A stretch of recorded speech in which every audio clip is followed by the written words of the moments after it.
Smart money concept series में हमारा ये फर्स्ट वीडियो है। आज के इस वीडियो में हम स्मार्ट मनी कॉन्सेप्ट के अंतर्गत कंप्लीट मार्केट स्ट्रक्चर मैपिंग कैसे करते हैं इसे समझने वाले हैं। तो चलिए सबसे पहले मार्केट स्ट्रक्चर किसे कहते हैं ये जानते हैं।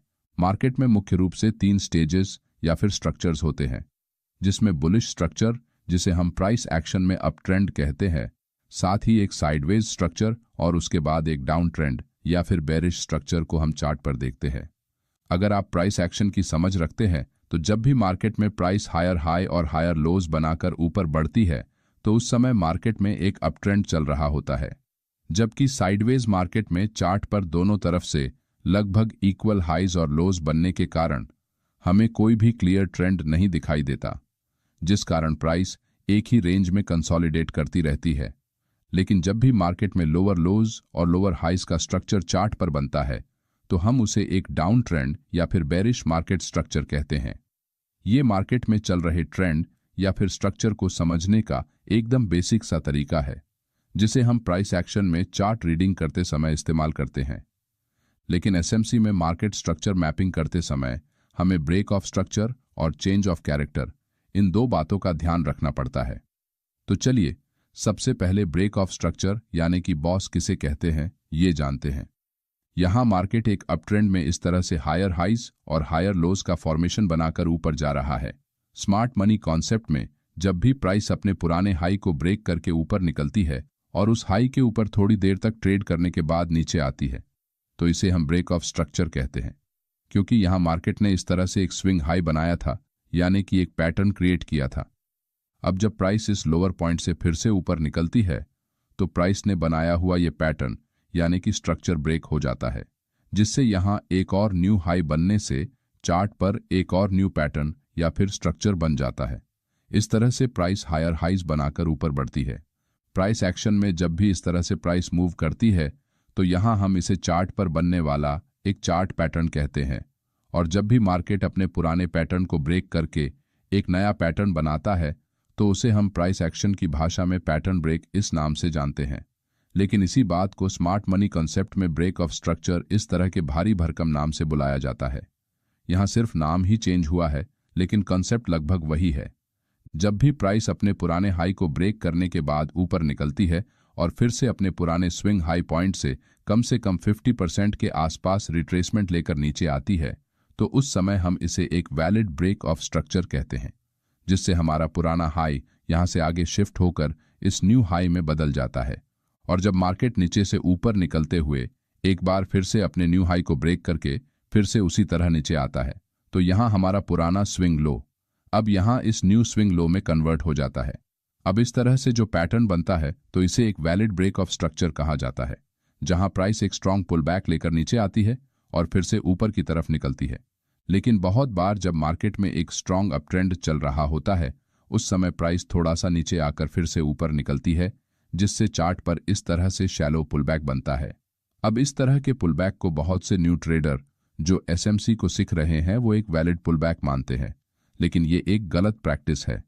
जब भी प्राइस अपने पुराने स्विंग हाई को ब्रेक करने के बाद नीचे आते हुए अपने पुराने स्विंग लो से लेकर स्विंग हाई के कम से कम 50% या फिर उससे ज्यादा का पुलबैक लेती है तो हम उसे एक वैलिड पुलबैक कहते हैं। अब कौन सा पुलबैक वैलिड है और कौन सा इनवैलिड है, इसे जानने के लिए आप फिबोनाची रिट्रेसमेंट टूल का भी इस्तेमाल कर सकते हैं। यहां मार्केट अप ट्रेंड में है, इसीलिए हम चार्ट पर हमारे स्विंग लो से लेकर स्विंग हाई तक इस तरह से अगर फिबोनाची टूल को लगाते हैं तो यहां प्राइस जब तक इस 0.50 या फिर 0.618 लेवल के आसपास आकर रिवर्स नहीं होती तब तक आप इसे एक वैलिड पुलबैक नहीं मान सकते हैं। इस तरह के पुलबैक्स को हम डीप पुलबैक भी कहते हैं। एक डीप पुलबैक लेने के बाद अगर प्राइस फिर से अपने पुराने हाई को ब्रेक करते हुए ऊपर निकलती है तो उस समय हम हमारे पिछले स्विंग लो को इस न्यू स्विंग लो की तरफ शिफ्ट कर देते हैं।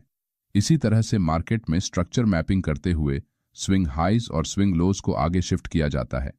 लेकिन बहुत बार प्राइस एक छोटा सा करेक्शन करते हुए नीचे आती है और फिर से अपना पुराना ट्रेंड कंटिन्यू करती है।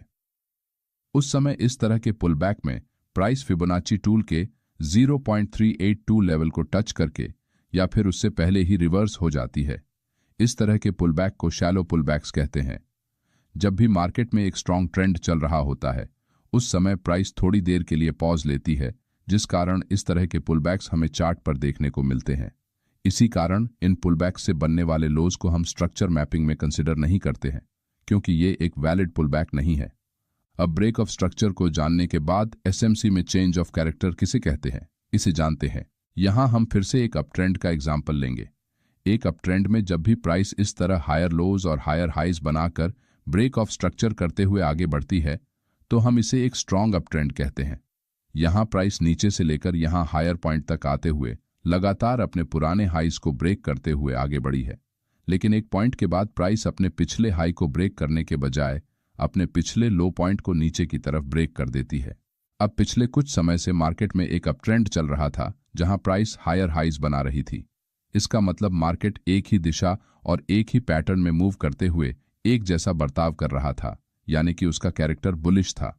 लेकिन इस पॉइंट पर आने के बाद मार्केट अचानक से अपने पुराने हाई को ना ब्रेक करते हुए अपने पुराने स्विंग लो को ब्रेक कर देता है। इसका मतलब मार्केट ने अपने बुलिश स्वभाव से दूर जाकर यहां अपने पुराने कैरेक्टर के विपरीत जाते हुए एक बेरिश स्ट्रक्चर को फॉलो किया है, यानी कि उसके कैरेक्टर में बदलाव आया है। इसी बदलाव को स्मार्ट मनी कॉन्सेप्ट में चेंज ऑफ कैरेक्टर कहा जाता है। बहुत से लोग इसे चोंच या फिर चौक भी कहते हैं।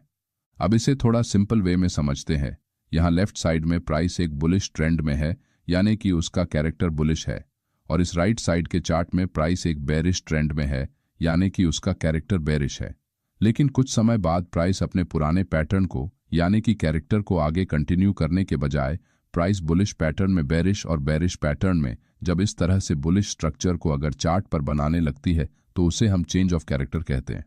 यहाँ प्राइस बुलिश ट्रेंड में इस तरह से ब्रेक ऑफ स्ट्रक्चर करते हुए आगे बढ़ रही है, जहां हर एक वैलिड पुलबैक के बाद हम अपने पुराने स्विंग लो को आगे शिफ्ट कर रहे हैं। लेकिन एक समय के बाद प्राइस अपने पुराने स्विंग हाई को ब्रेक करने में फेल हो जाती है और अपने प्रीवियस स्विंग लो को नीचे ब्रेक कर देती है, और फिर से ऊपर निकलते हुए अपने पुराने हाई को ब्रेक करने के बजाय एक बार फिर से अपने पुराने लो को ब्रेक कर देती है, जिससे चार्ट पर बनने वाले इस पैटर्न को हम चेंज ऑफ कैरेक्टर कहते हैं। क्योंकि मार्केट ने यहां अपना बुलिश स्ट्रक्चर बदलकर उसे बेरिश स्ट्रक्चर में कन्वर्ट किया है।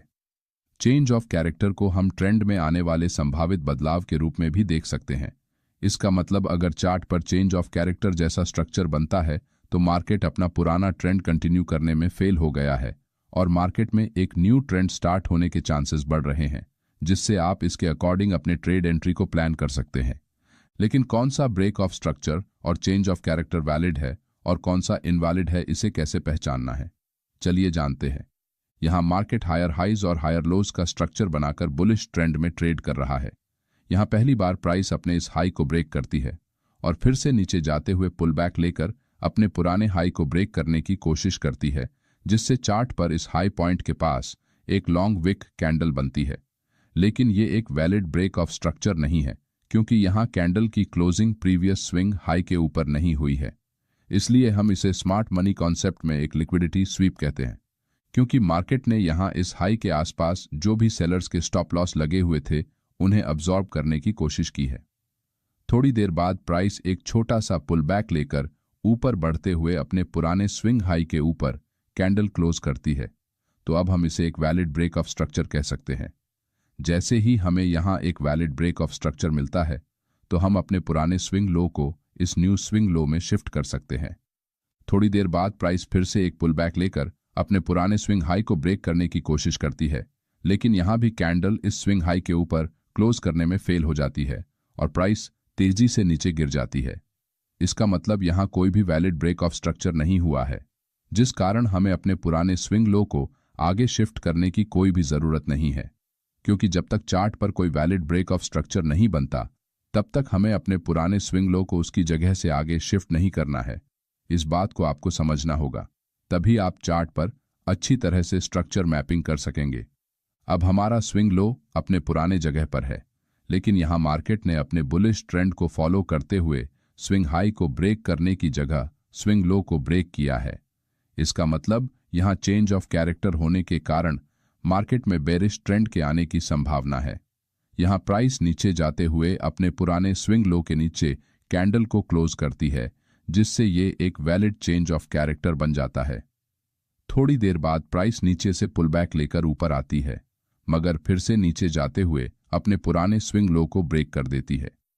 इसका मतलब यहाँ एक बेरिश ब्रेक ऑफ स्ट्रक्चर हुआ है। अब ये पुलबैक वैलिड है या फिर इनवैलिड है, इसे जानने के लिए हम यहाँ फिर से फिबोनाची टूल को लगाकर देखेंगे। अब यहाँ मार्केट बेरिश है, इसलिए फिबोनाची को ऊपर से नीचे ड्रॉ करना पड़ेगा। फिबोनाची टूल को चार्ट पर किस तरह से लगाना है इसके बारे में हमने एक फुल वीडियो बनाया है, आप उसे भी देख सकते हैं। अब आप यहाँ देखेंगे कि प्राइस ने 0.50 के लेवल के आसपास आकर रिवर्स किया है, जिस कारण ये एक वैलिड पुलबैक है। इसलिए प्राइस जैसे ही अपने पुराने स्विंग लो को नीचे ब्रेक करती है तो हम यहाँ ब्रेक ऑफ स्ट्रक्चर को मार्क करते हुए अपने पुराने स्विंग हाई को इस न्यू स्विंग हाई के पास ला सकते हैं। इसी तरह से चार्ट पर ब्रेक ऑफ स्ट्रक्चर और चेंज ऑफ कैरेक्टर को मार्क किया जाता है। हमने यहाँ इन दोनों कॉन्सेप्ट्स का सिर्फ एक बेसिक इंट्रोडक्शन ही देखा है। इसे चार्ट पर किस तरह से इस्तेमाल करना है इसके बारे में हम आने वाले वीडियोस में विस्तार से समझने वाले हैं। चलिए अब स्ट्रॉन्ग हाइज और स्ट्रॉन्ग लोज को कैसे आइडेंटिफाई करना है इसे जानते हैं। अब चार्ट पर यहाँ सबसे पहले वाला जो स्विंग लो था उसे हम एक स्ट्रॉन्ग लो कहते हैं, क्योंकि इस लो को ब्रेक करते ही मार्केट ने अपना बुलिश ट्रेंड चेंज करते हुए बेरिश ट्रेंड में प्रवेश किया था। साथ ही यहाँ चेंज ऑफ कैरेक्टर से पहले वाले स्विंग हाई को सबसे स्ट्रॉन्ग हाई कहा जाता है, क्योंकि मार्केट में ये लेवल फ्यूचर में एक स्ट्रॉन्ग रेजिस्टेंस के रूप में काम आने वाला है और इसे ब्रेक करना मार्केट के लिए सबसे मुश्किल काम हो सकता है, क्योंकि यहाँ सबसे ज्यादा सेलर्स के स्टॉप लॉस मौजूद है, जिस कारण यहाँ सबसे ज्यादा सेलिंग प्रेशर होने के कारण इसे ब्रेक करना मार्केट के लिए थोड़ा मुश्किल काम है। इसलिए ये लेवल भविष्य में एक रेजिस्टेंस के रूप में काम करेगा। चार्ट पर ब्रेक ऑफ स्ट्रक्चर के बाद जब प्राइस रिट्रेसमेंट करती है तो उस समय वो अपने पुराने स्विंग हाई और स्विंग लोज के अंदर ही ट्रेड करती रहती है।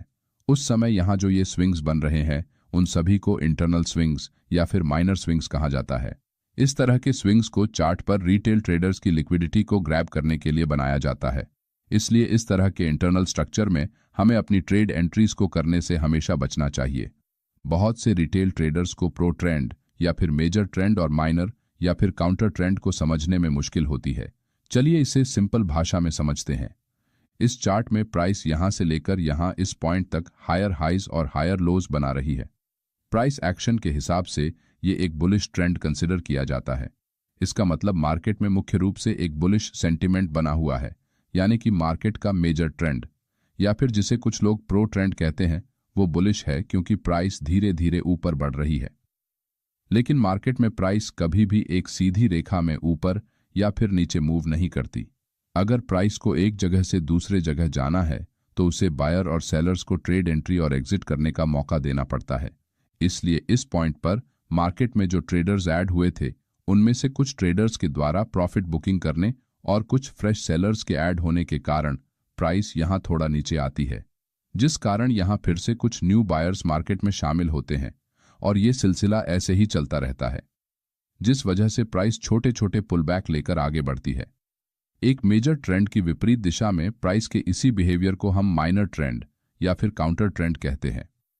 यहां बिच बिच में जो प्राइस ने रिट्रेसमेंट करते हुए छोटे मूव्स किए हैं उनका समावेश काउंटर ट्रेंड में किया जाता है और इन्हीं जगहों पर सबसे ज्यादा रिटेल ट्रेडर्स को फंसाया जाता है। इसलिए अगर आपको अपनी ट्रेडिंग जर्नी में बड़े प्रॉफिट्स बनाने हैं तो आपका ध्यान हमेशा मार्केट में चल रहे मेजर ट्रेंड की तरफ ही होना चाहिए और उसी दिशा में आपकी ट्रेड एंट्रीज को आपको प्लान करना पड़ेगा। अब इन सभी पॉइंट्स को एक मिनट में जानते हैं। यहाँ प्राइस एक स्विंग हाई बनाकर नीचे आने के बाद फिर से अपने पुराने स्विंग को ब्रेक कर देती है तो चार्ट पर ब्रेक ऑफ स्ट्रक्चर हो जाता है। कुछ देर तक ऐसे ही हायर हाइस और हायर लो बनाकर ऊपर जाने के बाद जब प्राइस अपने आखिरी स्विंग लो को नीचे की तरफ ब्रेक करते हुए फिर से एक लोअर हाई लगाती है तो यहाँ चेंज ऑफ कैरेक्टर हो जाता है। यहाँ हमारा मेजर ट्रेंड बुलिश है क्योंकि प्राइस हायर हाइज लगा रही है, तो ये बिच के जो पुलबैक है वो हमारा काउंटर ट्रेंड है।